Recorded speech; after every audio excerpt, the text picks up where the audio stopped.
আজি যি সংবাদ মেল সকলো দলে আহি উপস্থিত হ'ব পৰা নাই। এতিয়া আমাৰ লগত উপস্থিত আছে মাননীয় সাংসদ শ্ৰীযুত অজিত ভূঞা ডাঙৰীয়া, আমাৰ বিৰোধী ঐক্য মঞ্চ অসমৰ সাধাৰণ সম্পাদক তথা AJPৰ সভাপতি শ্ৰীযুত লুৰিণ গগৈ ডাঙৰীয়া আৰু ৰাইজৰ দলৰ মাননীয় কাৰ্যকৰী সভাপতি শ্ৰীযুত ভাস্কুতি শইকীয়া ডাঙৰীয়া উপস্থিত আছে। আজি অলপ লৰালৰিকৈ প্ৰেছ মিট দিয়া হৈছে, সেইকাৰণে গুৱাহাটী বাহিৰত থকাসকল আহিব পৰা নাই। মূলতঃ যোৱা 4 ছেপ্টেম্বৰত জাষ্টিছ বিপ্লৱ শৰ্মা ডাঙৰীয়াৰ প্ৰতিবেদনখন প্ৰায় 4.5 বছৰ কোল্ড ষ্টোৰেজত থকাৰ পিছত যোৱা 4 ছেপ্টেম্বৰত কেবিনেটে ৰিকমেণ্ডেশ্যন কৰি পেলাই কিছু কথা ৰাজহুৱা কৰিছিল। আৰু লখিমপুৰ কেবিনেটৰ যি বাৰ্তা অসমৰ ৰাইজে পাইছিলে, তেতিয়া কোৱা হৈছিলে যে বিপ্লৱ শৰ্মা ডাঙৰীয়াৰ প্ৰতিবেদনৰ 57টা দফা অসম চৰকাৰৰ আওতাত পৰে, সেইকেইটা তেওঁলোকে ইমপ্লিমেণ্ট কৰিব আৰু 10টা কেন্দ্ৰীয় চৰকাৰে ইমপ্লিমেণ্ট কৰিব। আমি লগে লগে 18 ছেপ্টেম্বৰত গুৱাহাটীত সংবাদ মেল পাতি কৈছিলো যে স্মাৰ্ট মিটাৰৰ ইছ্যু, মুখ্যমন্ত্ৰীৰ পৰিয়ালৰ ব্যাপক দুৰ্নীতি আৰু আজমলবিহীন মুখ্যমন্ত্ৰীৰ সাম্প্ৰদায়িক ৰাজনীতিৰ প্ৰাসংগিকতা হেৰুৱাৰ অৱস্থাত তেখেতে ইছ্যু ডাইভাৰ্ট কৰিবৰ কাৰণে অসমৰ গোটেই আৰ্থ-সামাজিক ৰাজনৈতিক পৰিৱেশটো ঢুৱলি-কুলি কৰিবলৈ চেষ্টা কৰিছে।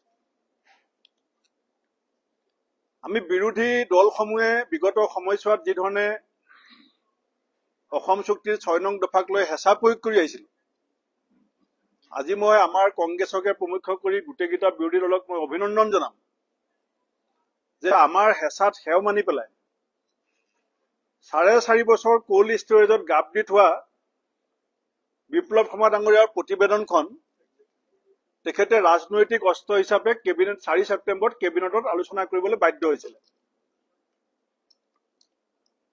কিন্তু কেবিনেটে লোৱা সিদ্ধান্ত মাত্ৰ 21 দিনৰ ভিতৰত পৰিৱৰ্তন হ'ল। 4 ছেপ্টেম্বৰত কেবিনেটে ক'লে 57টা অসম চৰকাৰৰ, 10টা কেন্দ্ৰীয় চৰকাৰৰ। আমি বিৰোধী ঐক্য মঞ্চ অসমে কেৱল প্ৰশ্ন কৰিব খোজা নাই, অসম চুক্তিৰ 6 নং দফাক লৈ যিকোনো চৰকাৰে লোৱা যিকোনো গঠনমূলক সিদ্ধান্তক আমি সদায় আদৰণি জনাম আৰু আমি আদৰণি জনাবলৈ প্ৰস্তুত আছো। কিন্তু যদি কেৱল ৰাজনৈতিক কাৰণত পৰিস্থিতি নিয়ন্ত্ৰণৰ স্বাৰ্থত বিষয়বস্তুৰ পৰা ফালৰি কাটি এটা ঢুৱলি-কলি পৰিৱেশ সৃষ্টি কৰিব বিচাৰে, তেতিয়াহ'লে এইটো আমাৰ বিৰোধী নেতাসকলৰ নৈতিক দায়িত্ব সেই কথাটো ৰাইজৰ শক্তিশালী কণ্ঠ হিচাপে চৰকাৰৰ সন্মুখলৈ অনাটো। 4 ছেপ্টেম্বৰত ক'লে 57 অসমৰ, 10টা কেন্দ্ৰ। আৰু কালি কি ক'লে মুখ্যমন্ত্ৰী ডাঙৰীয়াই? কালি ক'লে 40টা অসম চৰকাৰৰ, 15টা কেন্দ্ৰই কৰিব, 12টা ৰাজ্য আৰু কেন্দ্ৰ একেলগে কৰিব। 21 দিনত যদি কেবিনেটৰ সিদ্ধান্ত এনেকে বদলি হয়, ইয়াৰ পৰা দুটা কথা প্ৰতীয়মান হয় যে হয় এই ৰিপৰ্টটোক লৈ পেলাই চৰকাৰ দায়বদ্ধ নহয়, চিৰিয়াছ নহয়, আৰু নহলে চৰকাৰৰ আন্তৰিকতাৰ যে একেবাৰে অভাৱ, চৰকাৰ যে গভীৰ অধ্যয়ন যে নাই, এইটো প্ৰতীয়মান হৈছে। কাৰণ চৰকাৰে কৈছিলে যে 10টা কেন্দ্ৰই চাব, এতিয়া চৰকাৰে কৈছে নহয় 15টা কেন্দ্ৰই চাব। অসম চৰকাৰে কৈছিলে 57টা আমি কৰিম, এতিয়া কৈছে আমি 57টা নোৱাৰো, আমি 40টা কৰিম, 12টা আমি কেন্দ্ৰৰ সৈতে মিলি পেলাই কৰিম। আৰু আটাইতকৈ চিন্তাৰ বিষয়টো হৈছে যে এই 67টা যি ৰিকমেণ্ডেশ্যন, তাৰ ভিতৰত অসম চুক্তিৰ লগত জড়িত অসম সাহিত্য সভাৰ কথা কওক, আছুৰ কথা কওক, অসম জাতীয় পৰিষদৰ কথা কওক বা সেই সময়ৰ গণসংগ্ৰাম পৰিষদৰ নেতাসকলৰ কথা কওক। সেই সময়ত মই ছাত্ৰ আছিলো, ডাঙৰ নেতা নাছিলো, কিন্তু আমিও আছু আন্দোলনত আহৈ আহ ওলাই আহ খেদ হৈ খেদ বিদেশী খেদ বুলি পিছে পিছে চিঞৰি আমিও গৈছিলো, আমিও জড়িত আছিলো। এতিয়া ৰাজনৈতিক বিষয়কেইটাক বাদ দি পেলাই এই ৰিপৰ্টটো ইমপ্লিমেণ্ট কৰাৰ যিটো প্ৰৱণতা বা ইচ্ছা চৰকাৰে দেখুৱাইছে, এইটো ছাপ্লিমেণ্ট বা কমপ্লিমেণ্টৰ বাদে একো নহয়। কাৰণ যদি আপোনাৰ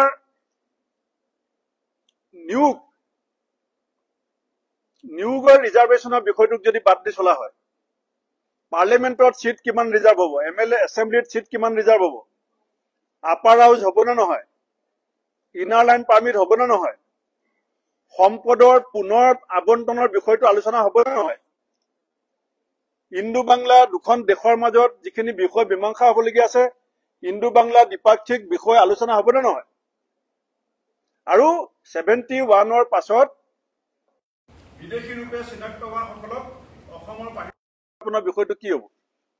এই গোটেই যি আচল যি 15টা মূল বিষয়বস্তু, সেইকেইটা সম্পৰ্কত কেন্দ্ৰ আজিলৈকে নিমাত। আৰু মুখ্যমন্ত্ৰী ডাঙৰীয়া কি কৈছে, after 39 years of Assam accord, এনেকে ক'লে মোক আপোনালোকে সুধিব আপোনালোকে কি কৈছিলে। মই আগতেও কৈছো, আজিও কৈছো, আমি পুৰণা দলৰ নতুন নেতৃত্ব, আৰু ইয়াত আমি যিকেইজন বহি আছো গোটেই কেইজনে অসম আন্দোলনৰ লগত জড়িত আছিলো।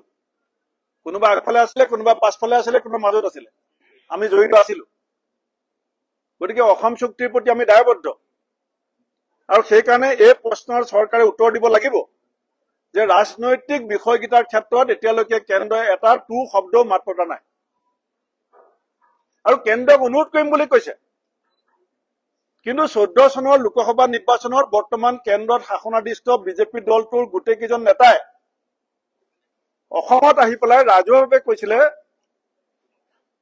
যে অসম চুক্তি আৰু বিপ্লৱ শৰ্মা ডাঙৰীয়াৰ পৰৱৰ্তী সময়ত যি 6 নং দফা, তেতিয়া 6 নং দফা বুলি কোৱা হয়, পৰৱৰ্তী সময়ত বিপ্লৱ শৰ্মা ডাঙৰীয়াৰ প্ৰতিবেদন বুলি কোৱা হৈছে। এই সম্পৰ্কত বিজেপি দলৰ প্ৰতিগৰাকী নেতাৰ ৰাজহুৱা বক্তব্য আমাৰ লগত আছে। দ্বিতীয়তে, আমাৰ জাতিৰ যিটো অসমীয়া সংজ্ঞা লৈ পেলাই দীঘলীয়া সময় বিতৰ্ক চলি আছে। এসময়ত আমাৰ লোকসভা বিধানসভাৰ অধ্যক্ষ প্ৰণৱ গগৈ ডাঙৰীয়াই এই বিষয়টো সম্পৰ্কত যথেষ্ট পৰামৰ্শ বহুতৰ পৰা গ্ৰহণ কৰিছিলে। এতিয়া মুখ্যমন্ত্ৰীয়ে কালি যিটো বিষয় যি ধৰণে উত্থাপন কৰিছে, এইটো কিন্তু জাতিৰ ভৱিষ্যতৰ দিনত অত্যন্ত সংকটৰ ফালে যে তেওঁ ঠেলি দিব বিচাৰিছে। যদি হিমন্ত বিশ্ব শৰ্মা ডাঙৰীয়াৰ মতে যদি জাতিৰ সংজ্ঞা নিৰূপণ হবলৈ যায়, এটা জাতিৰ যদি দুটা সংজ্ঞা হয়, এটা জাতিৰ যদি দুটা সংজ্ঞা হয়, পৃথিৱীত এনেকুৱা কোনো এনেকুৱা জাতি নাই য'ত এটা জাতিৰ দুটা সংজ্ঞা আছে। কিন্তু মুখ্যমন্ত্ৰী ডাঙৰীয়াই দুটা সংজ্ঞা নিৰূপণ কৰাৰ যিটো লক্ষ্য লৈছে, এইটোৱে কিন্তু জাতিৰ কাৰণে অত্যন্ত বিপদজনক হ'ব। সেইকাৰণে আমাৰ সন্দেহ হয় যে আগন্তুক পঞ্চায়ত নিৰ্বাচন, আগন্তুক বিধানসভাৰ উপ নিৰ্বাচন আৰু 2026ৰ বিধানসভা নিৰ্বাচনক লক্ষ্য লৈ পেলাই মুখ্যমন্ত্ৰীয়ে হেৰুৱা জনপ্ৰিয়তা ঘূৰাই আনিবৰ কাৰণে ক্লজ 6ক ৰাজনৈতিক হাতিয়াৰ হিচাপে ব্যৱহাৰ কৰিব বিচাৰিছে নেকি।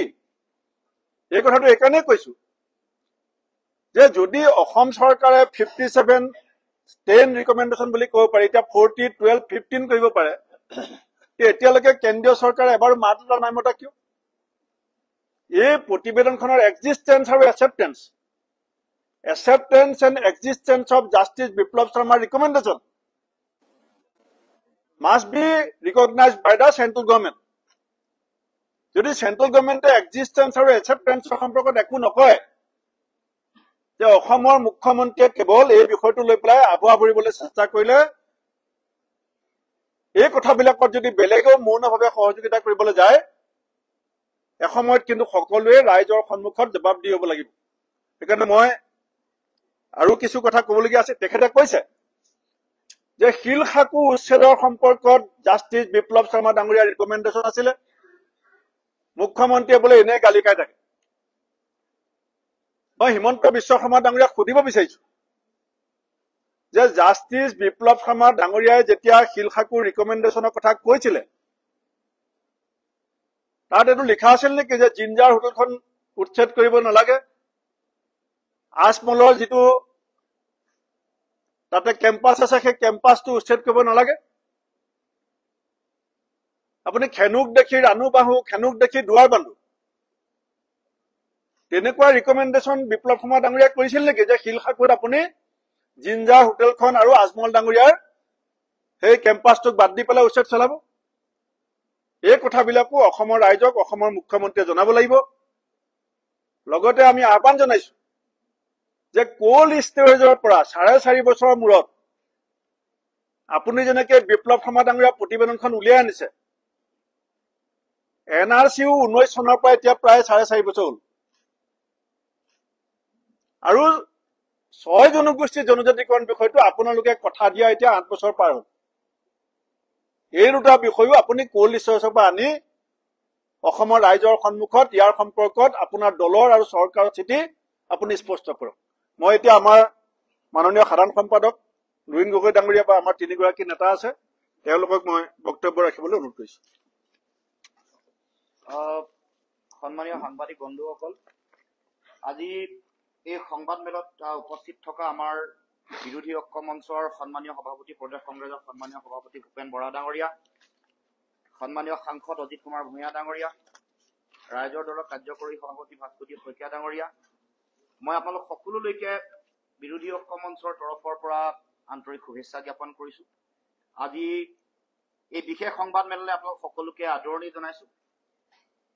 আপোনালোকে সকলোৱে জানে যে ঐতিহাসিক অসম আন্দোলনৰ ফলশ্ৰুতিত অসম চুক্তি হৈছিল, আৰু এই অসম চুক্তিখন এখন ত্ৰিপাক্ষিক চুক্তি আছিল, য'ত কেন্দ্ৰীয় চৰকাৰ, ৰাজ্য চৰকাৰ আৰু যিসকলে সংগ্ৰাম কৰিছিল তিনিওটা পক্ষই স্বাক্ষৰ কৰিছিল। আৰু এই অসম চুক্তিৰে এটা অন্যতম গুৰুত্বপূৰ্ণ দফা হ'ল 6 নম্বৰ দফা। এই 6 নম্বৰ দফা কাৰ্যকৰী কৰিবৰ কাৰণে কেন্দ্ৰীয় চৰকাৰে এখন উচ্চ পৰ্যায়ৰ সমিতি গঠন কৰিছিল, আৰু এই সমিতিখন কেন্দ্ৰীয় গৃহ মন্ত্ৰণালয়ে গঠন কৰিছিল। আৰু আপোনালোকে সকলোৱে জানে যে অসম চুক্তিৰ সেই 15 নম্বৰ দফাত কৈছে যে এই যিটো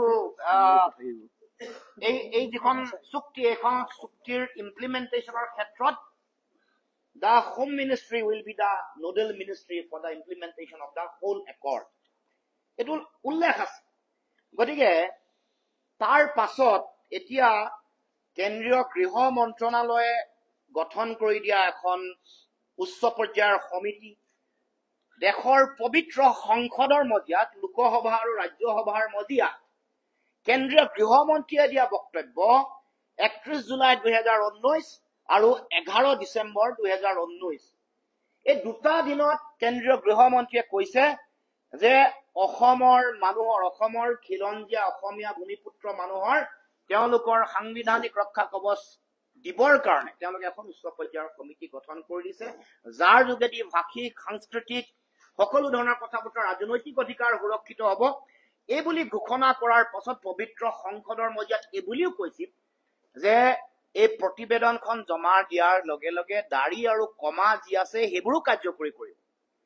আৰু আচৰিত কথা এইটোৱে যে আমি আমাৰ উচ্চ পৰ্যায়ৰ সমিতিৰ ময়ো সদস্য আছিল, আমাক মাতি পঠিয়াইছিল, মাতি কেন্দ্ৰীয় গৃহমন্ত্ৰীয়ে নিজে লগ কৰিছিলে 24 জুলাই, আৰু তেতিয়া কেন্দ্ৰীয় গৃহ ৰাজ্য মন্ত্ৰী আছিল। দুয়োগৰাকীয়ে সুকীয়াকে মাতি নি ক'লে যে আপোনালোকে বৰ বেছি দেৰি নকৰিব, খৰখেদা কৰক, 6 মাহ সময় দিছো, 6 মাহত আমাক জমা দিয়ক, পাৰিলে আগতেই জমা দিয়ক। জমা দিয়াৰ 1 সপ্তাহ যিদিনাখন হ'ব সেই দিনটোৰ পৰা কাৰ্যকৰী কৰিবলৈ আৰম্ভ কৰিম।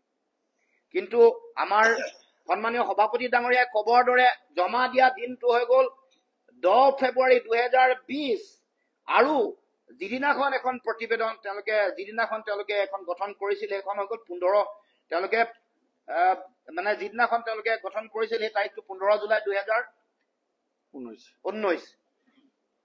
গতিকে এই যে দীঘলীয়া পৰিক্ৰমা এটা তেওঁলোকে ৰাখি থলে, এই যে 4 বছৰ 8 মাহ 15 দিন যোৱাকালি মুখ্যমন্ত্ৰীয়ে সংবাদমেল আয়োজন কৰা দিনটোলৈকে 4 বছৰ 8 মাহ 15 দিন এইটো পেলাই ৰাখিলে কেন্দ্ৰীয় চৰকাৰে গ্ৰহণ নকৰিলে আৰু অতি আশ্চৰ্যজনকভাৱে এই গোটেই গ্ৰহণ নকৰা প্ৰতিবেদনখনকে এতিয়া জোৰ জবৰদস্তি আমাৰ অসমৰ মুখ্যমন্ত্ৰীয়ে নিজৰ কৰি ল'ব খুজিছে এই অধিকাৰ আচলতে সাংবিধানিকভাৱে আছে জানো এই প্ৰশ্ন প্ৰথম কৰিব খুজিছো মুখ্যমন্ত্ৰীয়ে এখন প্ৰতিবেদন যেতিয়ালৈকে গৃহ মন্ত্ৰণালয়ে গ্ৰহণ নকৰে এখন প্ৰতিবেদন এই প্ৰতিবেদনখন যেতিয়ালৈকে গ্ৰহণ নকৰিব তেতিয়ালৈকে এখন প্ৰতিবেদনৰ ৰিকমেণ্ডেশ্যন তেওঁ কাৰ্যকৰী কৰিম বুলি ক'ব পৰা অধিকাৰ সাংবিধানিক অধিকাৰ ন্যায়িক অধিকাৰ আছে নেকি এইটো প্ৰশ্ন প্ৰথমে দেশৰ প্ৰধানমন্ত্ৰী আৰু গৃহমন্ত্ৰীলে কৰিব খুজিছো আৰু যিটো কথা ভূপেন বৰা ডাঙৰীয়াই ক'লে যে তাৰ এটা উদাহৰণ আপোনালোকক দেখাব খুজিছো আমি এখন পাব্লিক কৰা নাছিলো কোনো ৰাজনৈতিক দলে মই যদিও সদস্য আছিলো সদস্য হোৱাৰ পাছত মই ট্ৰাইপাৰ্টেড কমিটিৰ মানে তিনিটা পক্ষৰ ময়ো এক পক্ষৰ মানুহ আছিলো সেই পক্ষই ৰাজনৈতিকভাৱে মই আহিলো যেতিয়া এখন চাই লওক ইয়াত কেন্দ্ৰীয় গৃহ মন্ত্ৰণালয়ৰ যিগৰাকী যুটীয়া সচিব তেওঁ স্বাক্ষৰ কৰা নাই সত্যেন্দ্ৰ গাৰ্গ এখন আপোনালোকে সকলোৱে চাই লওক তেওঁ মেম্বাৰ ছেক্ৰেটাৰী আছিলে তেওঁৰ 15 তাৰিখে এইখন আমি যেতিয়া 10 ফেব্ৰুৱাৰী 2020 দিছো তেতিয়া তেওঁ স্বাক্ষৰ কৰা নাই চাই লওক এখন তাৰ মানে আজিলৈকে আমি এখন যিখন প্ৰতিবেদনৰ এইখনৰ যিটো পাব লগা ৰাষ্ট্ৰীয় যিটো স্বীকৃতি এই স্বীকৃতি আমি পোৱা নাই গতিকে আমি সেই কথা আপোনালোকক উত্থাপন কৰিছো আমি আজি মই আগৰ সংবাদমেলত বহু বিষয় উত্থাপন কৰিছিলো আমাৰ আজি এই সংবাদমেলত যিটো কথা কৈছে 67টা প্ৰতিবেদনৰ বিষয় তাৰে মুখ্যমন্ত্ৰীয়ে ক'লে 57টা কৰিম বুলি মুখ্যমন্ত্ৰীয়ে উলিয়াই দিলে এখন তেওঁলোকৰ নটিফিকেশ্যন গভৰ্ণমেণ্ট অফ আছামৰ এখন 7 ছেপ্টেম্বৰ 2024 উলিয়াইছে তাত তেওঁলোকে ক'লে 52টা তেওঁলোকে কাৰ্যকৰী কৰিব ৰাজ্য চৰকাৰ এখতিয়াৰৰ বিষয় বুলি কৈছে এতিয়া আমাৰ কথা হ'ল যেতিয়া আমি ধৰিলো বিৰোধী ঐক্য মঞ্চই যে ইয়াত বহুত মিছা কথা কৈছে ৰাজ্য চৰকাৰে কৰিব পৰা বিষয় নোহোৱা বিষয়ও সংখ্যা বঢ়াবলৈ কৈ দিছে তাৰমানে 38 চাব 38টোত 38 মই আগতেও কৈছো 38ত এখন কমিটি বনাব লাগে যিখনে সাংবিধানিক কথা ন্যায়িক কথাবোৰৰ কাৰ্যকৰীকৰণৰ ক্ষেত্ৰত তেওঁলোকে মনিটৰিং কৰিব লাগে চোৱা চিতা কৰিব লাগে 42 43 এটো election commission related 48 as a whole এই গোটেই আসাম একৰ্ডখন ইমপ্লিমেন্টেশনৰ সম্পৰ্কত টাইম ফ্ৰেম বনাবৰ কাৰণে কোৱা হৈছে এটো তেওঁলোকৰ এখতিয়াৰ ভিতৰৰ বস্তু নহয় তো এই কথাবোৰ যেতিয়া ধৰিলো হৰকে নামি আহিলে নামি 52ৰ পৰা 42 40 পাইব এইটো হৈ গ'ল তাৰমানে মুখ্যমন্ত্ৰী যে সদিচ্ছা নাই আমি কোৱাৰ দৰে যিটো তেওঁ ৰাজনৈতিক অস্ত্ৰ হিচাপে এই অসম চুক্তিৰ 6 নম্বৰ দফাৰ প্ৰতিবেদনক তেওঁলোকে ব্যৱহাৰ কৰিব খুজিছে এই জল পটপটকে ওলাই জল পটপটকে সেইকাৰণে 57ৰ পৰা 52 আমি ধৰাৰ লগে লগে এইবোৰ তেওঁলোকে যিবোৰ কাম কৰিব নোৱাৰে সংখ্যা বঢ়াবৰ কাৰণে দেখো আঙুলিয়াই দিয়াৰ লগে লগে কমি 40 হ'ল কৈছে এতিয়া আকৌ ৰেক্টিফাই কৰিছে 12টা হেনো এই 12টা হেনো ৰাজ্য আৰু কেন্দ্ৰীয় চৰকাৰে একেলগে কৰিব লগা কেন্দ্ৰীয় চৰকাৰে যিখন প্ৰতিবেদন গ্ৰহণেই কৰা নাই তেওঁলোকে এতিয়া ৰিকুৱেষ্ট কৰিম বুলি ক'ব লগা কথা পৰ্যায়লৈ পাইছে এই কথাটো মই ভাবো যে অসম আন্দোলনৰ 855 জন শ্বহীদৰ প্ৰতিও এইটো অপমান ইয়াৰ যিসকল ইয়াৰ সমিতিৰ যিসকল মূল বিষয়ববীয়া আছিলে সেই সকল সদস্য অসমৰ জাতীয় জীৱনৰ সমাজ জীৱনৰ সন্মানীয় ব্যক্তি তেওঁলোকৰ প্ৰতিও অপমান তাৰ উপৰিও এই প্ৰতিবেদনখনটো কেৱল মাত্ৰ কেইগৰাকীমান বিশেষজ্ঞৰ প্ৰতিবেদন নহয় অসমৰ বিভিন্ন প্ৰান্তৰ দল সংগঠন বুদ্ধিজীৱী সকলোৰে আশা আকাংক্ষা চিন্তা বহুদিনীয়া দীৰ্ঘদিনীয়া জাতীয় সমস্যাৰ সমাধানৰ উপায় ইয়াৰ লগত জড়িত হৈ আছে কিন্তু মুখ্যমন্ত্ৰীয়ে এই কথাবোৰ গুৰুত্ব নিদি কেৱল মাত্ৰ যিখিনি বিধায়নী ৰক্ষা কবচ আৰু যিখিনি প্ৰশাসনীয় ৰক্ষা কবচ সেইখিনি কৰিম বুলি কৈ তেওঁ আচলতে এটা ৰাজনৈতিক অস্ত্ৰ 26ৰ ৰাজনৈতিক তেওঁলোকে মুনাফা লাভ কৰিবৰ কাৰণে 26ৰ তেওঁলোকে যি নিৰ্বাচন তাত তেওঁলোকে লাভ হবৰ কাৰণে লাভ কৰিবৰ কাৰণে এই কাম কৰিছে কাৰণ স্মাৰ্ট মিটাৰ কেলেংকাৰী মাছি কেলেংকাৰী পত্নীৰ হা সম্পত্তি আন সমস্যা এইবোৰ সমাধান কৰিব নোৱাৰা কথা আমি সকলোৱে যেতিয়া ধৰিলো যেতিয়া মানুহৰ মাজত তেওঁৰ সম্পত্তিৰ তালিকা দীঘলীয়াকে প্ৰকাশ পালে এই তালিকা প্ৰকাশ পোৱাৰ পাছত তেওঁ বাচিবৰ কাৰণে 24ৰ নিৰ্বাচনৰ লোকসভা নিৰ্বাচনৰ ফলাফল চাই তেওঁলোকে ভাবিলে যে 6 নম্বৰ দফা তাৰমানে অতদিনে তেওঁলোকে তেওঁলোকে নিজৰ ভোট বেংক ৰক্ষা কৰিবৰ কাৰণে যাক প্ৰটেক্টৰ কাম কৰি আছিল তাক নকৰি এইবাৰ খিলঞ্জীয়া মানুহৰ প্ৰেমত ডগমগাই উঠিল। এয়া হ'ল মুখ্যমন্ত্ৰীয়ে ২৬ৰ নিৰ্বাচনৰ বৈতৰণি পাৰ হোৱাৰ তেওঁলোকৰ অৱলম্বন।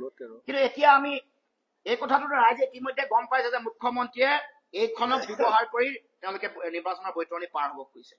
মই ক'ব খোজা কথা এইটোৱে যে যোৱাকালিৰ যিটো বক্তব্য এইটো অত্যন্ত ভয়ংকৰ আৰু ভয়াৱহ। দুটা কথাই ক'ব খুজিছো। কৈছে যে এইখন প্ৰতিবেদন হেনো বৰাক উপত্যকাত প্ৰযোজ্য নহয়। এইখন প্ৰতিবেদন হেনো ৬ষ্ঠ অনুসূচীৰ অন্তৰ্গত যিকেইটা অঞ্চল আছে বিটিআৰ, ডিমা হাছাও আৰু কাৰ্বি পাহাৰ তাত হেনো প্ৰযোজ্য নহয়। কিন্তু মই ক'ব খোজা কথা এইটোৱে, আপোনালোকে এইখন আজি প্ৰতিবেদন দিব, প্ৰতিবেদন দিওঁতে আপোনালোকে চাব 97 পৃষ্ঠা নম্বৰ 97, পৃষ্ঠা নম্বৰ 95 আৰু পৃষ্ঠা নম্বৰ 104 আৰু 105 তাত হাফলং মানে ডিমা হাছাওৰ বিভিন্ন দল সংগঠনে দিয়া পৰামৰ্শ সন্নিৱিষ্ট হৈ আছে। তাৰ পাছত 104ত আছে ডিফু তাৰমানে কাৰ্বি আংলঙত বিভিন্ন দল সংগঠনে দিয়া তেওঁলোকৰ দিহা পৰামৰ্শ ইয়াত যিবোৰ কাৰ্যকৰী কৰা হৈছে, আনকি লিপিবদ্ধও কৰা হৈছে। আনকি শিলচৰত তাৰ ৰাইজে, বৰাক উপত্যকাৰ ৰাইজে, কোকৰাঝাৰৰ ৰাইজে যিবোৰ দিহা পৰামৰ্শ দিছে সেইবোৰৰ কথা উল্লেখ কৰিছে।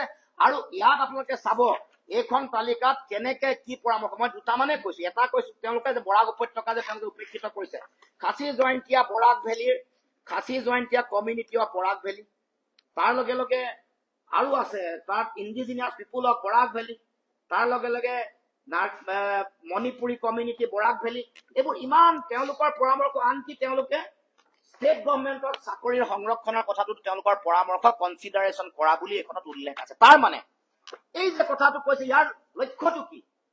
তাৰ মানে মুখ্যমন্ত্ৰীয়ে এতিয়া কেৱল মাত্ৰ হিন্দু মুছলমানৰ মাজত বিভাজনৰ ৰাজনীতি কৰি থাকিব খোজা নাই। এতিয়া অসমৰ মুখ্যমন্ত্ৰীয়ে এতিয়া বৰাক উপত্যকা আৰু ব্ৰহ্মপুত্ৰ উপত্যকাৰ মাজত বিভাজনৰ ৰাজনীতি আৰম্ভ কৰিছে। ৬ষ্ঠ অনুসূচীৰ মানুহ আৰু তাৰ বাহিৰত থকা মানুহৰ মাজত বিভাজনৰ ৰাজনীতি আৰম্ভ কৰিছে। আৰু তেওঁৰ গোটেই কথা বতৰা চাই আমাৰ উপলব্ধি হৈছে যে মুখ্যমন্ত্ৰী বৰাক উপত্যকাৰ মানুহৰ অধিকাৰৰ বিৰুদ্ধে আছে, বৰাক উপত্যকাৰ জনগণৰ শত্ৰু হৈ গ'ল অসমৰ মুখ্যমন্ত্ৰী হিমন্ত বিশ্ব শৰ্মা। আৰু ৬ষ্ঠ অনুসূচীৰ সাধাৰণ জনগণৰ মানুহৰ তেওঁলোকৰ শত্ৰু হ'ল হিমন্ত বিশ্ব শৰ্মা। আৰু তাৰ কথাত তেওঁৰ কথাৰ এইবোৰ প্ৰতিফলিত হৈছে। অজিত ভূঞা ডাঙৰীয়া,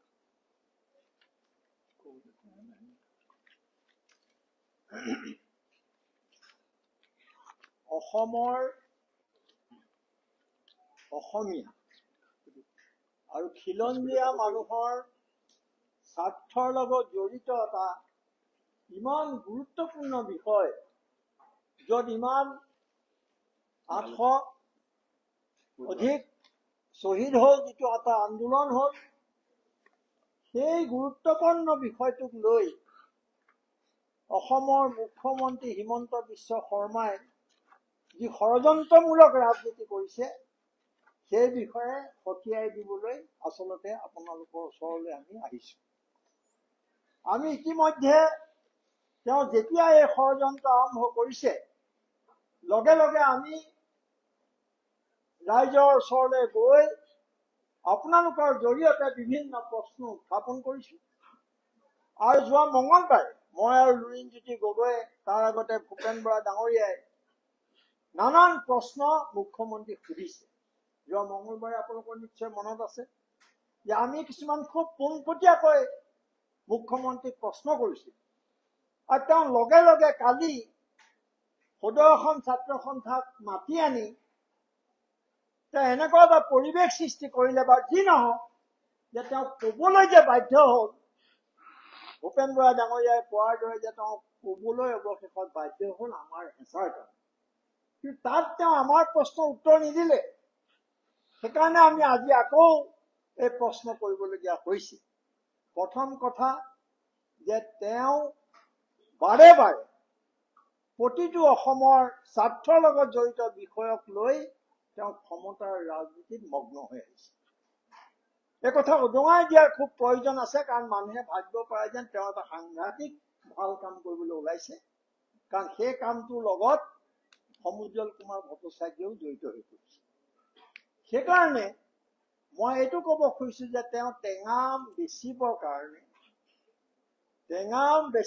কাৰণে তেওঁ যুঁজা কৰাই নহয় তেওঁ টেঙাম অলপ চলপ বিক্ৰীয়ে কৰি পেলাইছে কালিলৈকে গতিকে এইটো এটা ভয়ংকৰ কথা হৈছে কেনেকে ইতিমধ্যে কৈছে আমাৰ দুগৰাকী নেতাই মই খালি তেওঁক আকৌ প্ৰশ্ন কৰিব খুজিছো যে কি কাৰণে বিপ্লৱ শৰ্মা কমিটিখন গঠন কৰা হৈছিল কি উদ্দেশ্যত গঠন কৰা হৈছিল উদ্দেশ্য এটাই আছিল যে অসমীয়া মানুহৰ সংজ্ঞা নিৰূপণ কৰা আৰু সেই মানুহখিনিৰ সাংবিধানিক সুৰক্ষা সুনিশ্চিত কৰা এইটোৱে আছিল একমাত্ৰ খুব চমু কথা কিন্তু সেই বিপ্লৱ শৰ্মা কমিটিৰ প্ৰতিবেদনৰ কি দশা কৰিলে আপোনালোকে সকলোৱে দেখিছে এতিয়া তেওঁ সেইখন উলিয়াই আনি কাৰণ বাকীবোৰ তল পৰিছে এটা খিলঞ্জীয়া প্ৰেমী দেখুৱাবৰ কাৰণে খিলঞ্জীয়াৰ স্বাৰ্থ ৰক্ষাত তেওঁ যে কিমান চিন্তিত এই কথা বুজাবৰ কাৰণে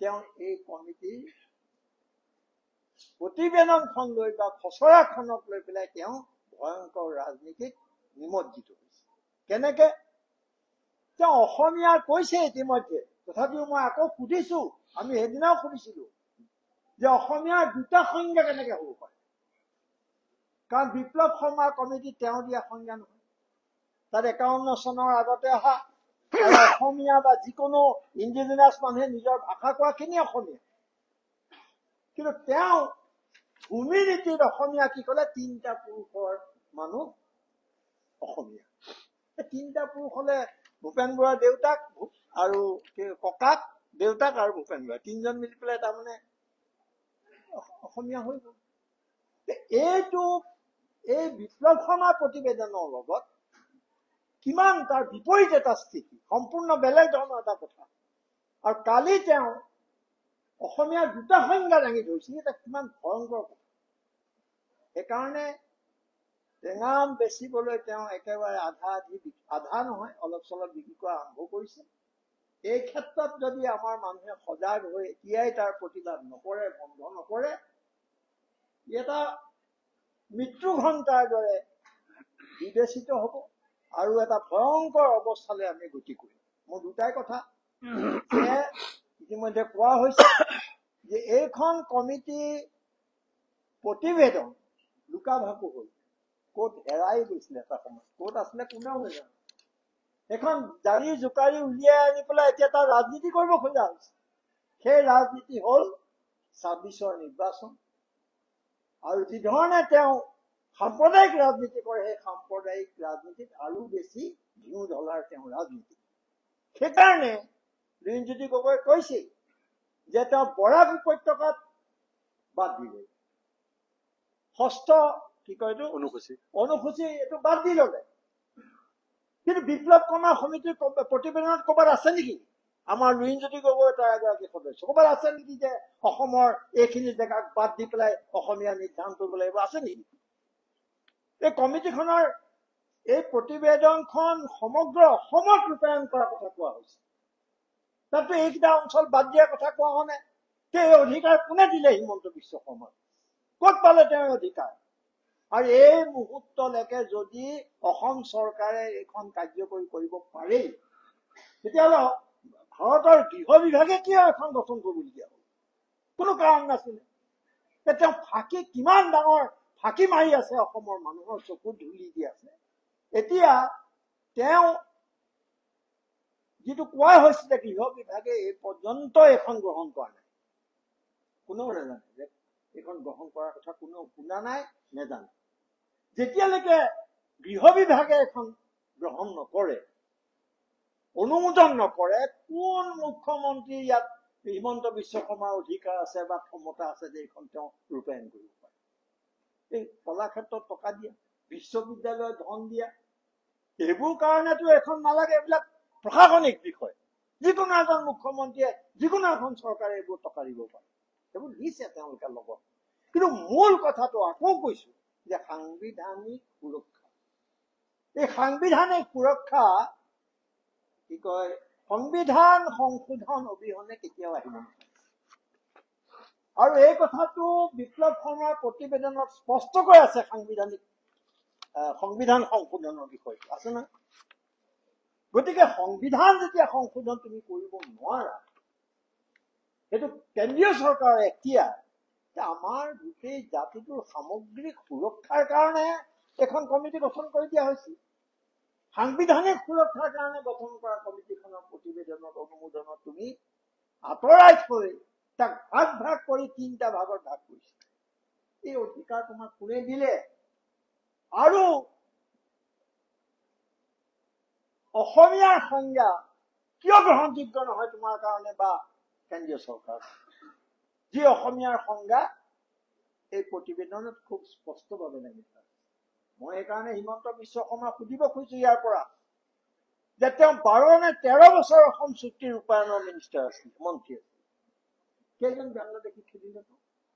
আজিও তেওঁ কেইজন বাংলাদেশী খেদিলে? তাৰ উত্তৰ তেওঁ দিয়ক, এইবোৰ উত্তৰ দিব লাগিব অসমৰ ৰাইজক।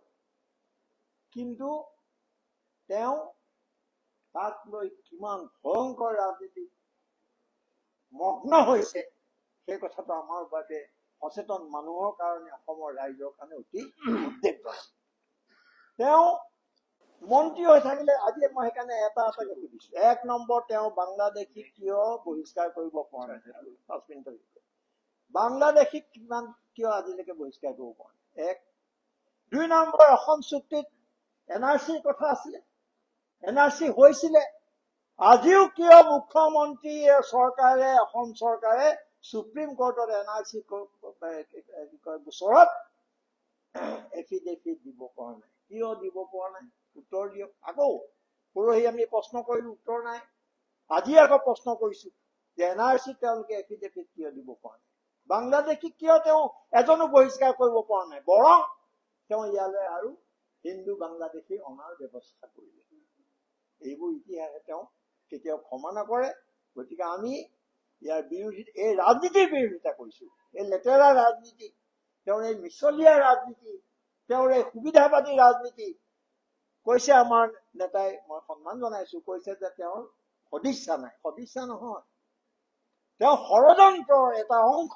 এই শেহতীয়া 6 নং দফা তেওঁ যিমানবোৰ এতিয়ালৈকে ষড়যন্ত্ৰ, আৰু লুৰিণজ্যোতি গগৈ কৈছে যে তেওঁৰ দুৰ্নীতি, তেওঁৰ অপকৰ্ম, তেওঁৰ সমস্ত কেলেংকাৰী, পৰিয়ালৰ এইবিলাক দুৰ্নীতি, কেলেংকাৰী, লুণ্ঠন ৰাজ চাৰিওফালে যি ধৰণে ওলাইছে, তেওঁ হেঁচি ধৰিছে, এইবোৰৰ পৰা মুক্তি পাবৰ কাৰণে এইবাৰ অসমীয়াৰ স্বাৰ্থ, অসমীয়াৰ ভৱিষ্যতৰ প্ৰশ্ন য'ত জড়িত আছে, অসমীয়াৰ সুৰক্ষাৰ প্ৰশ্ন য'ত জড়িত আছে, সেই 6 নং দফাৰ কমিটিখনক লৈ তেওঁ ভয়ংকৰ ৰাজনীতি নিমজ্জিত হৈছে, টেঙাম বেচিব খুজিছে।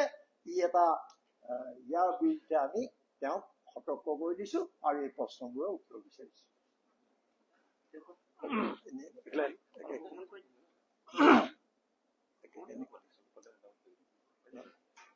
হ'ব তেতিয়া কিবা আছে নি কওক?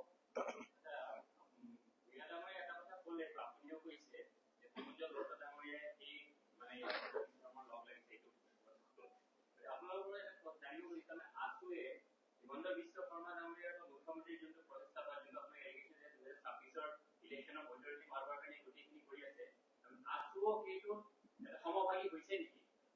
এইটো মই তেনেকে উত্তৰ দিব খোজা নাই।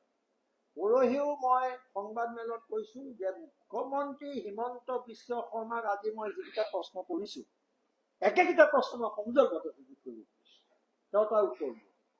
আৰু ইমান এটা ভয়ংকৰ ষড়যন্ত্ৰ তেওঁলোকে যদি বুজি পোৱা নাই, তাৰ ব্যাখ্যা আমি কি দিম?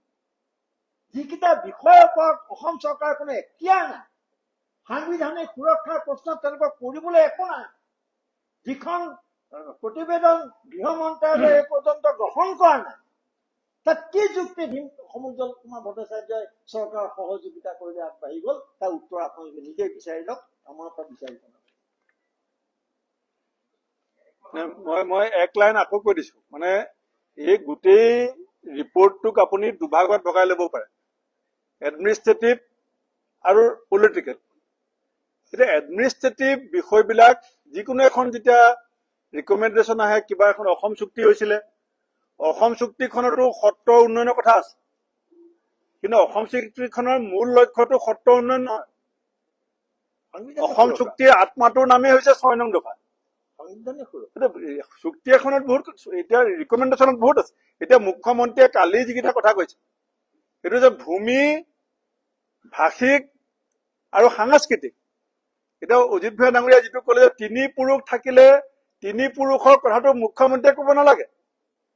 এইটো ইণ্ডিয়ান লেণ্ড পলিচি, ফৰেষ্ট লেণ্ডৰ ক্ষেত্ৰতেই হওক, ট্ৰাইবেল বেল্টৰ ক্ষেত্ৰতেই হওক, ইণ্ডিয়ান লেণ্ড পলিচিত লিখা আছে, লেণ্ড লত লিখা আছে যে যদি চৰকাৰীভাৱে চৰকাৰৰ দ্বাৰা সুৰক্ষিত কৰি ৰখা কোনোবা ভূমিত কোনোবা এটা পৰিয়াল যদি 3 পুৰুষ থাকে তেতিয়াহ'লে তেওঁলোকে মাটিৰ পটা পাব পাৰে। সেইটোতো লতে আছে। সেইটো কাৰণে বিপ্লৱ কুমাৰ ডাঙৰীয়া ৰাজনৈতিক বিষয় কি আমাৰ বিভিন্ন জাতি জনগোষ্ঠী খিলঞ্জীয়া থলুৱাসকলৰ ৰাজনৈতিক সুৰক্ষাটো জড়িত আছে। পাৰ্লিমেণ্টত কেইটা চিট ৰিজাৰ্ভ কৰিব, এছেম্বলিত কিমান চিট ৰিজাৰ্ভ কৰিব, আপাৰ হাউচ হ'ব নে নহয়। আপুনি এই ইণ্ডো বাংলা যে লাটিটোলা ডুমাবাৰীত যে এতিয়াও যে উন্মুক্ত হৈ আছে 4.5 কিলোমিটাৰ, সেইটো হিমন্ত বিশ্ব শৰ্মা ডাঙৰীয়া এখতিয়াৰত আছে নেকি? আইবি বুলি কয় ইণ্টাৰনেশ্যনেল বাউণ্ডাৰী চিল কৰাৰ অধিকাৰ। তেওঁৰ পকেটত পইচা থাকিব পাৰে অসম চৰকাৰ, কিন্তু তাত গৈ ফেন্সিং মাৰিব পাৰিব নেকি? মাৰিবলৈ হলে ইণ্ডো বাংলাৰ মাজত দ্বিপাক্ষিক চুক্তি স্বাক্ষৰিত হ'ব লাগিব। আৰু প্ৰত্যাৱৰ্তন চুক্তি 71 চনৰ পাছত যিখিনি বিদেশী চিনাক্ত হৈছে বা হ'ব, তেওঁলোকক বাংলাদেশে ঘূৰাই ল'ব নে নলয়, নে অসমৰ বাহিৰত সংস্থাপিত হ'ব নে নহয়, এই কথাবিলাকৰ মীমাংসা নিদি কেৱল যি 40টা বিষয়ৰ কথা তেওঁ কৈছে ডেট ইজ এডমিনিষ্ট্ৰেটিভ। আৰু সেইটো কেতিয়া কৈছে? ইতিমধ্যে এই ৰিপৰ্টটো লুইন গগৈ ডাঙৰীয়াই দেখুৱাই দিছে যে না চেন্ট্ৰেল গভৰ্ণমেণ্টে ৰিচিভ কৰিছে, না গ্ৰহণ কৰিছে, না এইখনৰ সম্পৰ্কত কিবা এটা ষ্টেটমেণ্ট দিছে যে আমি মানি লৈছো। কোনো অফিচিয়েল ষ্টেটমেণ্ট নাই। He is not authorised representative of the central government. Assam Chief Minister is the Chief Minister of Assam. There are lots of Chief Ministers in India. দুজন মুখ্যমন্ত্ৰী জেলতো আছিলে। সেইটো আমি মানি ল'ম নেকি যে অসমৰ মুখ্যমন্ত্ৰীজনে কেন্দ্ৰীয় গৃহমন্ত্ৰী, অসমৰ মুখ্যমন্ত্ৰীজনে কেন্দ্ৰীয় প্ৰধানমন্ত্ৰী? চেন্ট্ৰেল গভৰ্ণমেণ্টে এই সম্পৰ্কত যেতিয়ালৈকে হস্তক্ষেপ নকৰে, যেতিয়ালৈকে গ্ৰহণ নকৰে, তেতিয়ালৈকে এইটো যে এটা ৰাজনৈতিক ভেকু ভাওনা কৰি পৰিৱেশ আৰু পৰিস্থিতি ধুৱলি কুঁৱলি কৰি মুখ্যমন্ত্ৰীৰ পৰিয়ালৰ লুণ্ঠন, স্মাৰ্ট মিটাৰৰ ওপৰত থকা মানুহৰ ক্ষোভ আৰু সাম্প্ৰদায়িক বিভাজনৰ ৰাজনীতি তেওঁ যদি যি ধৰণে আজমল হৰাৰ পাছত দুৰ্বল হৈ পৰিছে, তাৰ বিকল্প এটা পথৰ তেওঁ সন্ধান কৰিছে। মই অকমান কৈ দিছো, মানে যিটো অনাৰশ্বিপ ডিমাণ্ড কৰি আছে, ক্লেইম কৰি আছে, এইটো ক্লেইম কৰিব নোৱাৰে, সাংবিধানিকভাৱে নোৱাৰে। এইটো হ'ল মৌলিক কথা। এই তেওঁ যিবোৰ কাম 40টা কৰিব খুজিছে, এইকেইটা তেওঁৰ নিজৰ ক্ষমতাৰ বেচিছত কৰিব পাৰিব। As per clause 6 of the Assam record কেনেকৈ কৰিব মোক কওকচোন? এইটো মৌলিক প্ৰশ্ন। তেওঁ ক্লেইম কৰিবই নোৱাৰে। এখন হৈ গ'ল গৃহ মন্ত্ৰণালয়ে দিয়া এখন কমিটিৰ প্ৰতিবেদন। অসমৰ মুখ্যমন্ত্ৰী এইটো কাম কেনেকৈ কৰিব পাৰে যে 40টা কৰিম? এতিয়া বহুত মানুহৰ প্ৰশ্ন হৈছে যে এই সত্ৰত টকা দিয়া বা শংকৰদেৱ কলাক্ষেত্ৰত পইচা দিয়া, এবিলাকত পইচা দিয়া, এইবোৰ মই কমিটিৰ সদস্য। আপোনালোকে যদি প্ৰশ্ন কৰে এইবোৰহে আপোনালোকে ৰিকমেণ্ডেশ্যন দিলে নে? এইবোৰ ৰিকমেণ্ডেশ্যন দিয়াৰ কাৰণটো হ'ল যেতিয়া আছাম একৰ্ডখন হৈছিল তেতিয়া এই বিষয়বোৰত টকা আবণ্টন দিবৰ কাৰণে এজ পাৰ আছাম একৰ্ড সিদ্ধান্ত হৈছিল বা সেই সময়ত দিছিল। তাৰ কাৰণে তাৰ লগত যিহেতু লিংক আছে, সেইকাৰণে এইবোৰ বিষয়ত টকা পইচা আৰু আবণ্টন দিয়াৰ কাৰণে কেন্দ্ৰীয় চৰকাৰ বা অন্যান্য এইটোৱে ইয়াৰ হ'ল লিংক। এতিয়া মূল কথাটো হৈ গ'ল যে হিমন্ত বিশ্ব শৰ্মা 71 চনৰ পৰা 2014 চনলৈকে অহা অবৈধ বিদেশীৰ ৰক্ষক আছিল কালিলৈকে। আজি হঠাৎ কেনেকে খিলঞ্জীয়া প্ৰীতি আহিল? তেওঁ কা জাপি দি অসম চুক্তিৰ আত্মাটোকে হত্যা কৰি পেলালে। অসম চুক্তিৰ কথা কয় তেওঁ। গতিকে মূল কথাটো হ'ল যে তেওঁ আছিলে বিদেশীৰ ৰক্ষক 71ৰ পৰা 2014লৈকে, তাৰ প্ৰবক্তা আছিলে। হঠাৎ তেওঁ নিৰ্বাচনৰ বৈতৰণি পাৰ হবৰ কাৰণে এতিয়া খিলঞ্জীয়া প্ৰীতি আৰম্ভ। তেওঁ কিন্তু মূল উদ্দেশ্য খিলঞ্জীয়াৰ ভূমি বহিৰাগত বিদেশীক গতাই দিয়া, বাংলাদেশীক গতাই দিয়া। এই কথা আমি প্ৰমাণ কৰি দেখুৱাম। আৰু তেওঁ এটা বিজেপিৰ ডাঙৰ নেতা, সেইজন আৰু গৃহমন্ত্ৰীৰ লগত তেওঁ সম্বন্ধ খুব ভাল বুলি তেওঁ সকলোৱে জানে। তেওঁ তেতিয়াহ'লে গৃহমন্ত্ৰীৰ পৰা এই কথাটো কিয় পৰিষ্কাৰ কৰি নললে, কিয় তেওঁ অনুমোদন নললে, কিয় এখন তাত গ্ৰহণ কৰাই পেলাই তেওঁ ইয়াত নকলে? সেইকাৰণে তেওঁ ত্ৰিপাক্ষিক কথা কৈছে, যিটো আছুৱেও হয় ভৰ দিছে যে ত্ৰিপাক্ষিক আলোচনা আৰম্ভ কৰি তেওঁ 40 বছৰত কিমান ত্ৰিপাক্ষিক আলোচনা হ'ল, 40 বছৰত কিমান দ্বিপাক্ষিক আলোচনা হ'ল। এতিয়া তেওঁ আকৌ ত্ৰিপাক্ষিক আলোচনাৰ পাতনি মেলি এই গোটেই কথাবোৰ সম্পূৰ্ণ বিপথে পৰিচালিত কৰিব খুজিছে, ধ্বংস কৰিব খুজিছে। ইমানেই। কোনে কওক?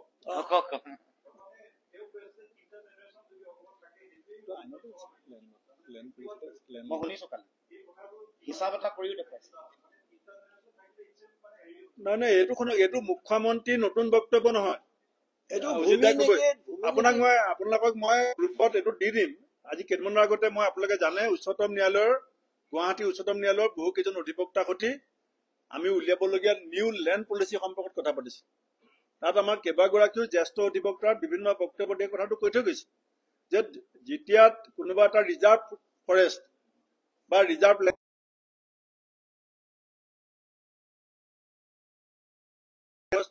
পটা পাব লাগে, সেইটো পাব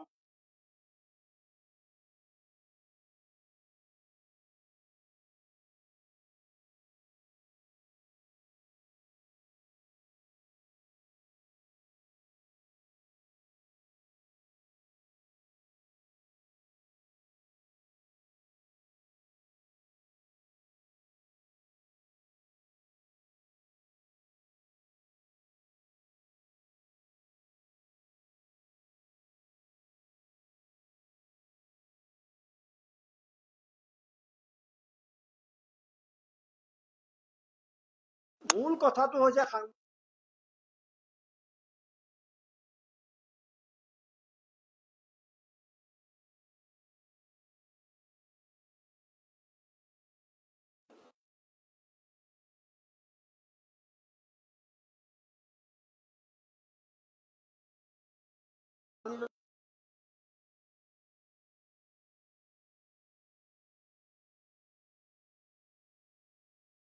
চবেই তেনে সৰ্বা তেওঁলোকে এইটো সংজ্ঞা গ্ৰহণ কৰিব নোৱাৰাৰ কাৰণটো কি, এইটো উত্তৰ দিয়ক।